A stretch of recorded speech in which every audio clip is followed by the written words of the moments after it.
Hello everyone, সবাই কেমন আছো? আশা করি সবাই ভীষণ ভালো আছো। আর আমি ভিডিও অনেক দিন পর আপলোড করছি, কারণ যেহেতু আমার ছোটো বাচ্চা, ওকে নিয়ে আমি সেরকম ভিডিও শ্যুট করতে পারি না। আজ মঙ্গলবার, আজ বিপত্তায়নী পুজো আছে। তো আমার শাশুড়িমার একটা গ্রুপ আছে, তো তারা প্রত্যেক বছর এক একজনের বাড়িতে করে। তো এবার একটা কাকিমণির বাড়িতে হচ্ছে, সেখানে আমি আর আমার ছেলে দেখো চলে গেছে।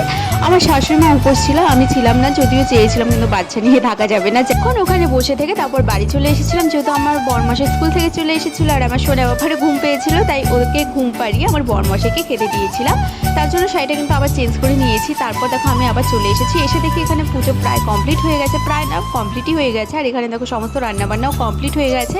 তারপর এই রিচুয়াল আছে সিঁদুর খেলা, তো সেখানে দেখো সবাই সিঁদুর পড়াচ্ছিল সবাইকে। আর এই নিয়মটা জানো তো আমার ভীষণ ভীষণ ভালো লাগে, হয়তো সব মেয়েদেরই এটা ভীষণ প্রিয় একটা রিচুয়াল। যাই হোক, তারপর এখানে প্রসাদ দিচ্ছিলো সবাইকে এটে, তারপর আমি বাড়ি চলে এলাম দেখো। তো চলো ভিডিওটা এখানেই শেষ করছি, নেক্সট ভিডিওতে দেখা হচ্ছে। আর চ্যানেলটা কিন্তু অবশ্যই সাবস্ক্রাইব করে দিতে একদম ভুলো না।